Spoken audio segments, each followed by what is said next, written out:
Welcome to Prine Health's PRINEd Kidney Choices Part 1. Today, we are going to be learning about the different dialysis models available for you. My name is Colette Boroch. I'm the lead care manager here over at Prine Health, and this class is given under supervision of Dr. Simon Prince. So today, we are talking about the treatments available for kidney failure. Okay, we're not going to go over all four during this session. We are going to be focusing on hemodialysis and peritoneal dialysis. There is another recording available for you to watch about transplant and medical management treatments. All right, so just to recap on chronic kidney disease leading into kidney failure.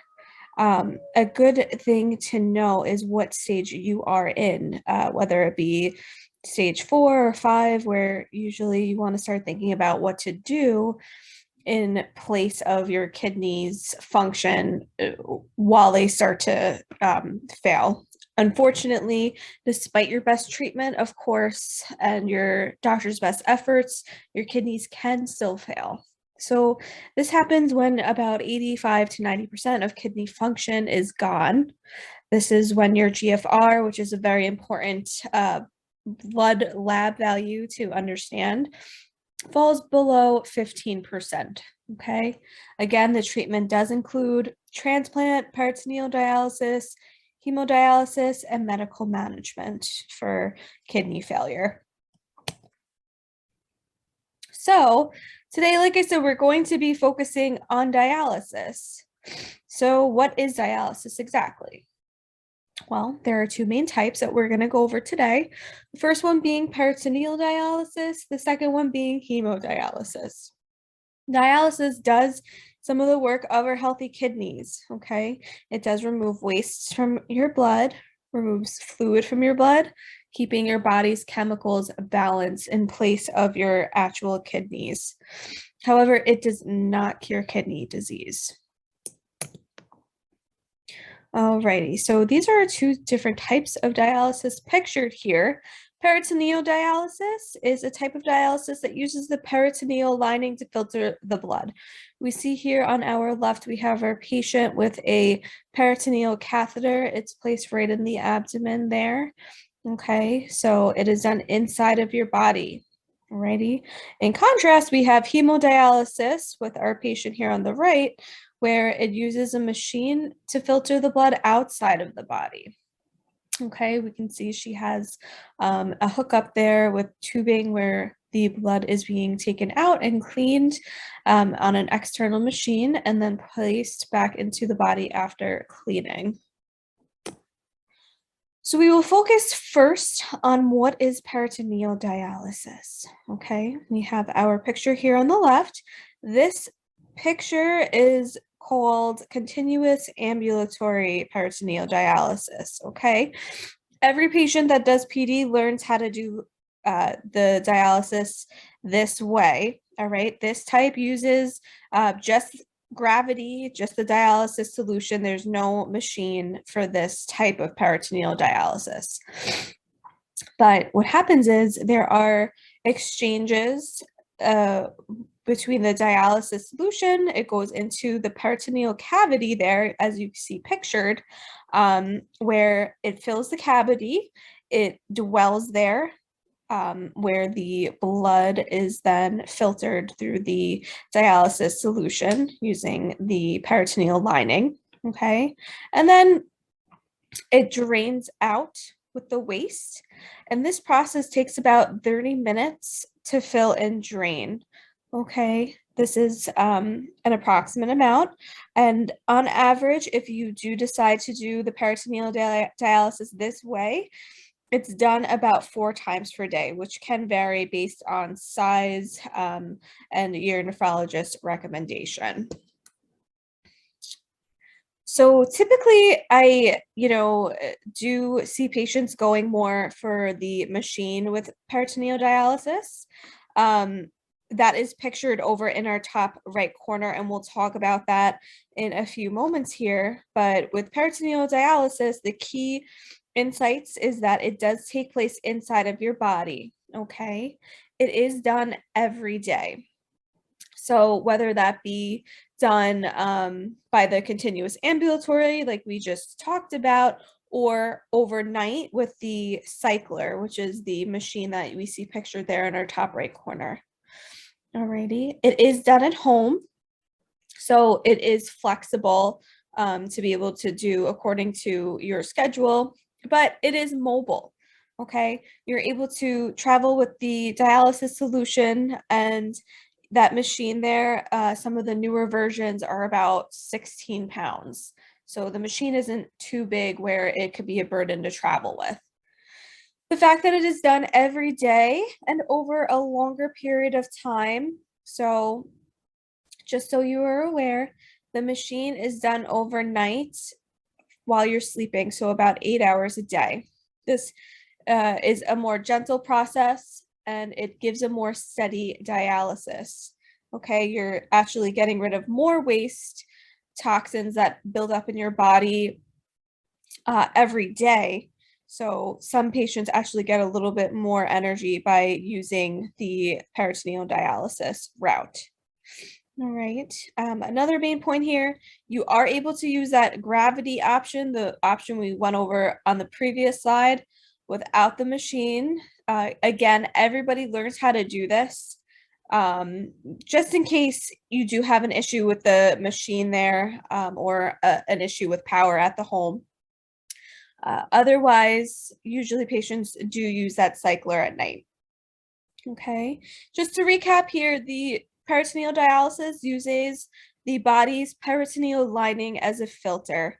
And this filter, again, it covers all of your abdominal organs. Okay. You have a patient experience here. By doing the treatment at night, I'm like a new beginning in the morning. With the PD, it's very easy compared to the hemo where you will go in for 4 or 5 hours, 3 days a week. It doesn't bother me while I sleep. I don't feel anything. There's no pain. It just does its job. They do the treatment at night, and when I wake up, I'm through with it. And that's it. I'm ready to go get breakfast.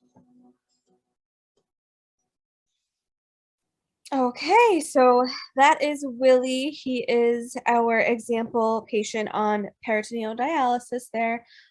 Just a couple of things to point out during that video. We see that he had his mask on while he was changing out his tubing, and he had gloves that he had used while he was touching the tubing. So a big thing with peritoneal dialysis is it is being clean and having infection control. So the nurses will definitely train you on this when you go visit the PD center to learn how to use the machine. They're going to talk about proper hygienic techniques to avoid any infection. So they really, do a good job at making sure that you have the proper technique to change out the tubings as to not get the catheter site infected. Since this is inside of your body, you have to be very careful of an infection. Okay. We'll talk about the PD catheters. All right. This is what you need placed before you are in need to start the peritoneal dialysis. This is an outpatient surgery, which could be done in an operating room or radiology. Okay, you need to have this placed about 2 to 4 weeks before dialysis is needed. So it takes some planning. You do need to, talk to the doctor about this and plan ahead so that you could get the catheter placed before you're in an emergency situation where, you're not feeling well at all and your labs aren't good and you have to be rushed to the hospital. Again, reiterating, the PD nurses at the dialysis centers will be training you probably during this time where if the catheter is placed, they usually give you the training during while it's healing, okay, so that you'll be able to learn the machine. They go through everything with you, what to look out for infection wise or issues with the machine. They are available for you every day. You'll have a nurse assigned to your case. The newer machines do report your blood pressure, weight, any abnormal fluctuations. If they do see it noted on their end, because it's a remote information sharing, they will give you a call and reach out to you as well. So you do have a person, a medical professional looking out after you. Alrighty. Here are some of the PD supplies pictured. A big thing with PD is having space for these supplies, okay? They do get delivered to your house. I am not sure if there is a limit on how often you can get these supplies delivered. If you are limited with space, I can imagine they would like to deliver once a month, but talk to your PD center whenever you plan on going to visit, and I'm sure you can arrange what's best for you. Okay. There are different types of catheters listed at the top left pictured. Below that, we have our cycler and a cabinet with some storage space to keep the dialysis solution, some gloves, masks, whatever you need, to have all right there and able for you to conveniently reach to use the machine, right? And then you see we have our patient doing the continuous ambulatory in the comfort of her own home in the middle there. That is the PD without the machine. Alrighty, we have another example there to the right of an older model of the cycler. But you see it does not take that much room, and it is able to fit on a nightstand of some sort. Okay. Pros and cons of peritoneal dialysis. The pros, you may live longer and healthier. Again, you're able to have less toxins build up in your body over time, and it is gentler on your body. Okay, there is mobility and flexibility due to the fact that you could do the peritoneal dialysis on your own time. Okay, it's easier to travel due to the fact that you're able to just pack up your cycler, and it's convenient enough to pack, and you could possibly bring it on the plane with you if you need to travel. You can have supplies delivered to whichever location you are planning to go visit as well. Continuous dialysis can improve well-being. Yes, again, the less toxins that are building up in your body, the less dietary restrictions you will need, okay? There isn't a machine required, but again, most patients do use that cycler overnight just for the convenience of having it done all in one shot overnight. There are no needles required, so this is definitely a plus to our patients that could be a little bit afraid of the hemodialysis option with having the needle stick 3 times a week. The peritoneal dialysis does save some kidney function. So sometimes you have a little bit of a residual kidney function that can possibly kick in, during the day while you are not on the cycler machine. All right. Some cons, this is done every day. There aren't any days off. So some patients, may be a little bit hesitant due to that. The catheter, yes, of course, may affect body image. It stays, the tubing needs to be in place at all times while you are going through this peritoneal dialysis treatment. Okay. Swimming and bathing may be limited. Showering is okay. The peritoneal dialysis nurses will teach you how to properly dress the catheter so that, if you are a swimmer, you're able to keep it dry and prevent infection. Alrighty. There are possible blood sugar fluctuations due to the glucose in the dialysis fluid. That dialysis fluid does have different amounts of glucose, and the stronger solution that you need, the higher the amount of glucose. But you will be getting visits with your nephrologist once a month while you're on this treatment, and they will be checking to see your glucose levels. And of course, if you're diabetic, you're going to be checking your blood sugar pretty often, especially if you're on insulin. Okay. Storage space is needed at home for supplies. We did go over the types of supplies and, how much storage you may possibly need.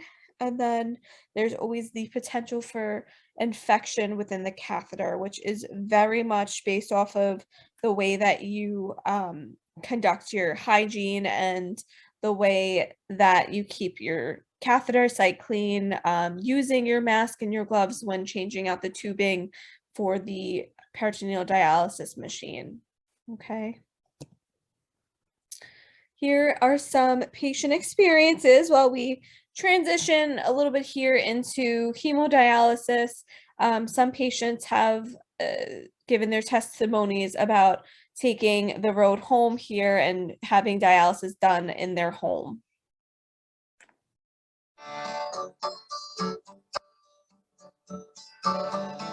The best thing about home dialysis is definitely the freedom to live my life the way I want. When I first found out my kidneys were failing, it was pretty devastating at first. I was 22 at the time.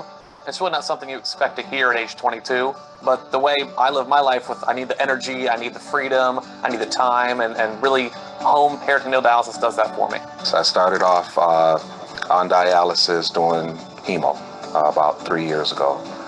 It lasted, it took a year of that before I found out about PD. I never knew that the peritoneal lining of the stomach could be used to dialyze. And it's no needles, it's not painful. The best thing about dialyzing at home is that it gives you flexibility. I do it at night, so I hook up myself at night, I go to sleep, I wake up, I get off, and I can do everything that I need to do throughout the day and then get on my machine, and my day doesn't really get disrupted, and I don't really have bad days anymore. I feel good on it. I didn't stop doing what I was doing once I got onto peritoneal. I've been on 2 cruises so far. I'm going on another one in October. I am a teacher, and so with my schedule, it works out perfectly for it. I can do my peritoneal dialysis at home, and then I'm able to actually get up and go to work all day, just like everyone else. That's normal. If I were talking to a patient in center about home dialysis, I'm a huge advocate for it. When I was doing in center, I felt kind of limited in what I could do. This is my 3rd day training for home hemo. I have more energy already. I got up, it's like I sprung up this morning. In center, after a Monday or a Wednesday or Friday treatment, getting up that next day, it's a drag. You feel bad the days you don't dialyze in center, but at home hemo, you feel better.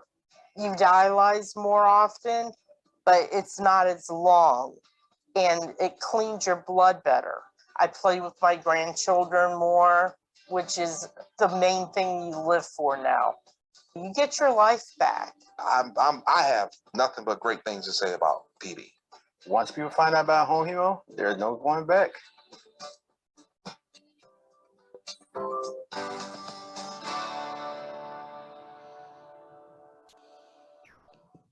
Okay, so thank you for viewing that.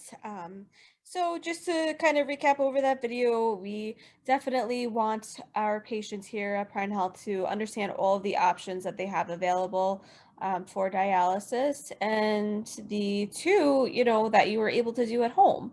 Okay, if you are a home hemodialysis candidate, or you feel that you'd be comfortable doing it at home, just definitely ask your nephrologist about it and see their opinion on it, and see if they're able to work with you in regards to that. Okay, so we are going to transition now into hemodialysis, which we kind of went over it a little bit in the beginning. We had our patient picture there. This is where the blood is filtered outside of your body. Okay, your blood flows through soft tubes into a filter into the dialysis machine, if we could remember our picture there in the beginning with our patient. The blood is cleaned and then pumped back into your bloodstream after filtered. There is only a small amount of blood outside of your body at one time. This could be done at home or in a center, which is typical, which is what we're going to talk about now. So dialysis in the center is done 3 times a week. They stick to a specific schedule. You'll have a different shift of Monday, Wednesday, Friday, or Tuesday, Thursday, and Saturday. So there are some times where there's about 2 days in between where you're not having the dialysis done, okay? The average amount of time for each treatment is about 4 hours per dialysis day.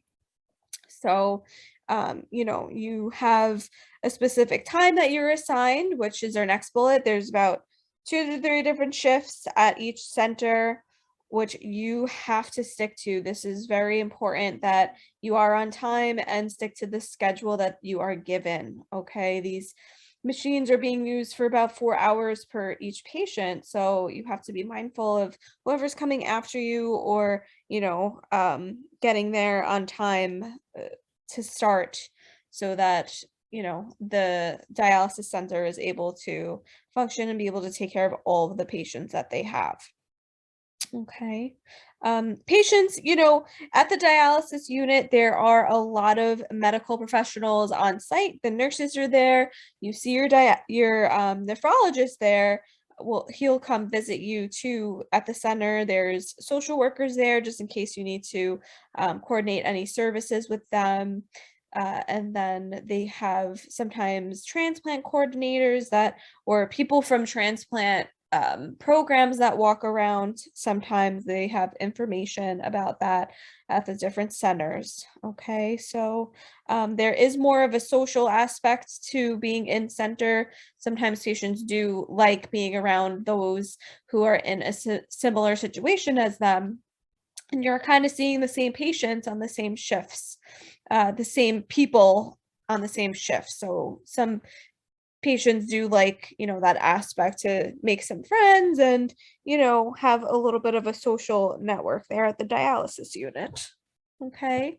Otherwise, there is the option for home hemodialysis. So we'll touch on this. It is possible to do hemodialysis from the comfort of your own home. Okay. We see here in the picture on our left, we have our patient here who has a support caregiver. Okay, looks like a husband with his wife there. You need to have a care partner to do home hemodialysis. Okay, it is required.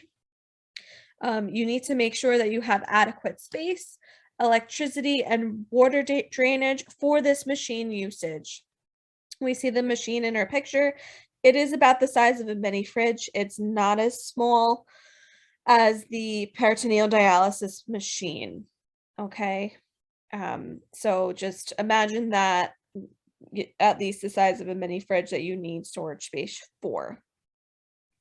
Again, to reiterate, having a care partner is required for this. You need to have proper training and nursing support, which you will get for you and your care partner through the home hemodialysis program at a dialysis center. Okay, so again, if you are interested, feel free to talk to your nephrologist, see what they recommend, see if they think that this is a good option for you, and then they could kind of guide you towards the dialysis centers that have these type of home hemodialysis programs available. Okay. The nice thing about having home dialysis is that you get to use your own personal machine, and you're available to do it on your own time and convenience. Okay. If we think about just the concept of home dialysis, this is your own machine. If you want to sit there and dialyze every single day for a shorter amount of time, that's possible. Okay, you're not stuck to the 3 times a week for 4 hours schedule. You don't have that time in between treatments where your body is building up toxins over 2 days. Okay, so a lot of times patients do have a little bit more energy doing the dialysis at home, because they can do it a little bit more frequently and avoid excess waste buildup that may make them feel a little bit tired or fatigued in between their sessions. A little bit more information here. Studies have shown that if you manage your own dialysis treatment, you may actually do better, kind of take your health into your own hands. You get a little bit more preventative. You do, have a more independent lifestyle this way. This does lead to fewer hospital visits, okay? A better quality of life, a longer life expectancy. And if you are working, it is easier to maintain employment. Okay.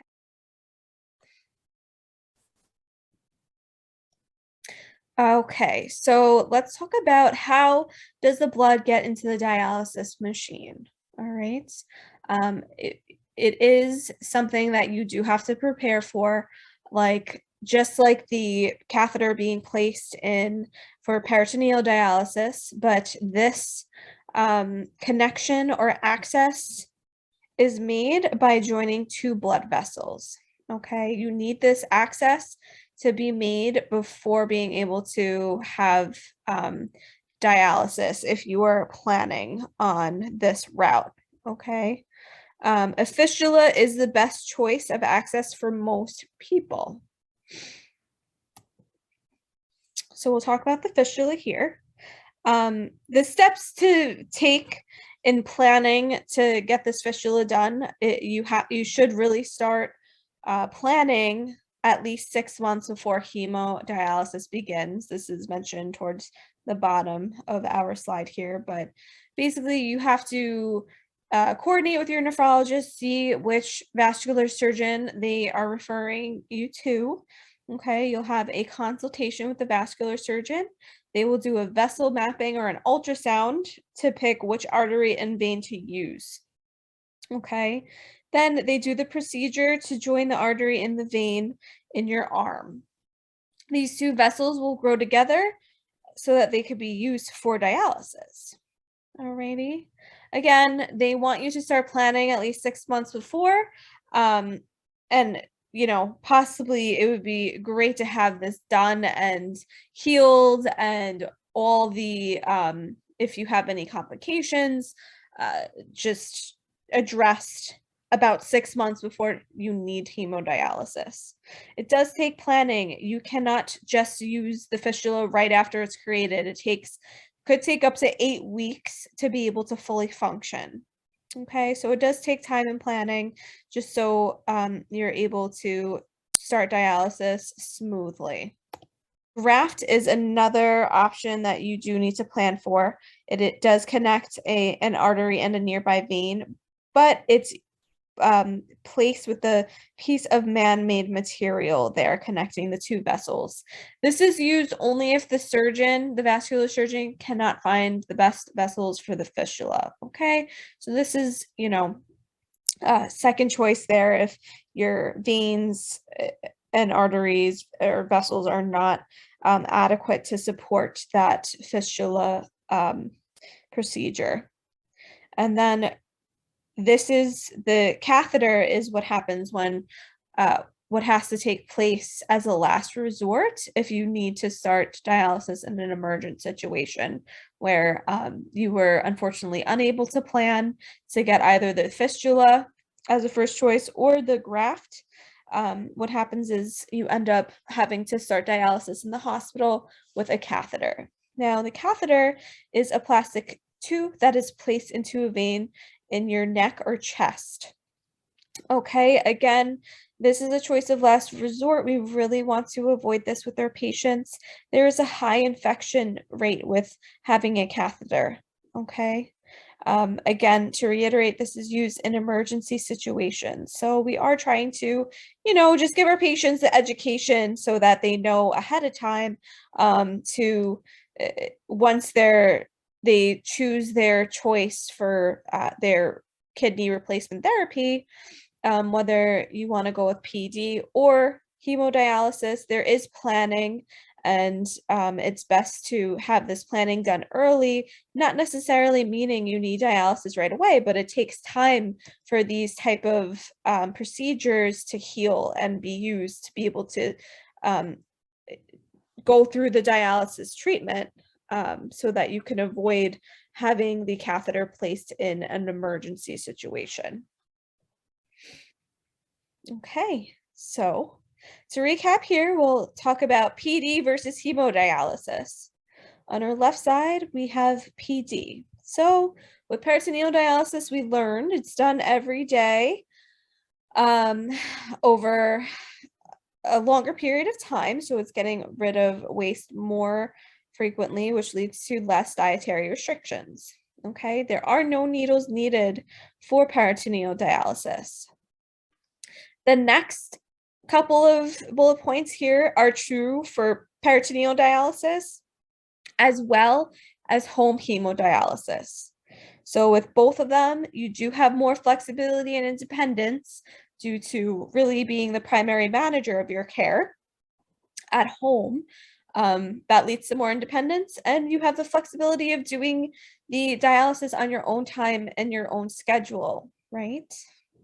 You have more privacy doing it from the comfort of your own home, and you can even, have your family come over and spend some time with you if, you like them to be around if while you're doing the treatments.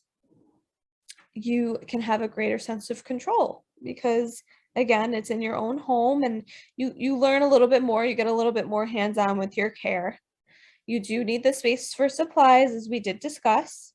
And then it says 1 week training here.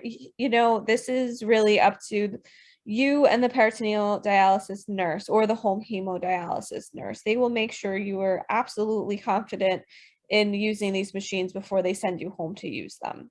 Okay. On the contrast, we have hemodialysis in center, right?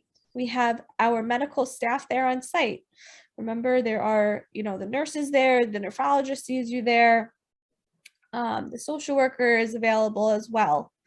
There is the aspect of friendship and socializing, as you're seeing, the same people pretty much every time you go there. So that could be a plus for you if you do enjoy that.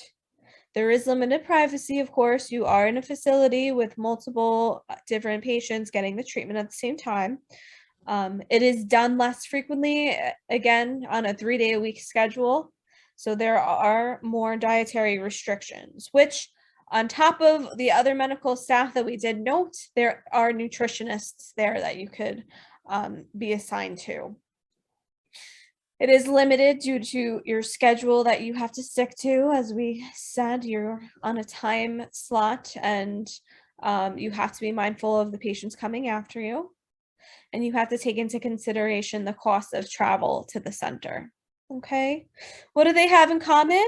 They both need outpatient surgery to place the access, right? So we talked about that access, whether it be the PD catheter or the dialysis fistula or graft. Okay, only an emergency situation is when they place the catheter in the hospital. Okay, otherwise it does take planning to be able to have an access for the dialysis. But they do both clean your blood. You can travel on dialysis, okay? You're able to carry your PD or home hemo supplies or have them shipped. Yes, I know we looked at our home hemo machine. It was about the same size as a mini fridge. You could attempt to pack that up and drive it, but you can also arrange for the machine to be shipped, and you could do that through the dialysis unit. The social worker should be able to help you out with that. You can be a transient to hemodialysis units. So if you are in center or a home hemodialysis patient, you can coordinate with, again, the social worker who can reach out to the dialysis centers in the area where you are planning to go travel, and they can set you up on a shift during the time that you are away, so you can get dialysis at a different center to where you're traveling. I don't know how true this is with COVID, but there have been special cruises and camps available to those who are on dialysis. Again, it's a nice little gesture for the social community there. You can work on dialysis. Yes, this is true. Many employees are flexible. You can consider alternate work schedules, and then just be aware that the Americans with Disability Act protects you. Okay. Alrighty, we are at the top of the hour here, so let's go over our little quiz, see how well I did and how well you were paying attention here. True or false, dialysis can cure chronic kidney disease? I'll give you a second to think about that. The answer is false. Okay. We did go over that. This is definitely something that cannot cure chronic kidney disease, unfortunately. Number 2, dialysis can only be done in a center. Again, this is false. We did learn that there is the option to do dialysis in the comfort of your own home. Number 3, you have fewer dietary restrictions on peritoneal dialysis. Yes, this is true. We learned that during peritoneal dialysis, it's done daily, which is done, which is ridding your body of toxins built up more often. So you have less of those toxins building up every day, leading to fewer dietary restrictions. Number 4, an AV fistula is a connection of an artery and a vein. This is true. Yes. And this is the access that you need to be able to get the hemodialysis. This is one of those choices. In hemodialysis, an AV graft is the best choice of accesses for most people. This is false. We learned that the AV fistula is actually the best choice. Otherwise, if your vessels are not adequate for the AV fistula, the surgeon will recommend the AV graft. You can travel on dialysis. This is true. We did go over the different options towards the end of our discussion there. You are in renal failure when your GFR is less than 15. This is true.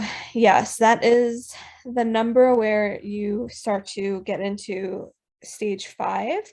And we hope that you would have your decision of kidney replacement therapy made up before it gets to this point, just so you could have a smooth transition and get the proper planning and procedures done to be able to start dialysis in a non-emergent situation. Number 8, both types of dialysis require the use of needles. Remember, this is false. With peritoneal dialysis, no needles are needed.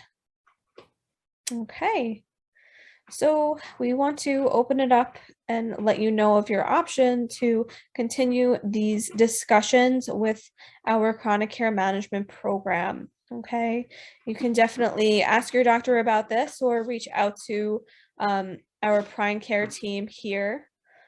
Just some key features: you will be able to obtain additional kidney disease education and resources through the help of a care manager to help you make the best decision and guide you throughout this process. These encounters or calls are done monthly, which are approximately 20 to 30 minutes per month. Okay, you will be able to coordinate care with the help of one of PRINEd's care managers. The goal is to optimize your overall kidney health. Okay, if you are interested, feel free to call the number 516-407-2727 to inquire and possibly be able to sign up today. Okay, so we are at the end of our class. We do have our other choices classes available. We have the Kidney Choices Part 2 recorded as well on our Padlet board. Otherwise, you are if you are available, you can join our group classes on Zoom or in person in Garden City. Alrighty. Hope this information was helpful for you and that you were able to take down any questions to further discuss with your nephrologist.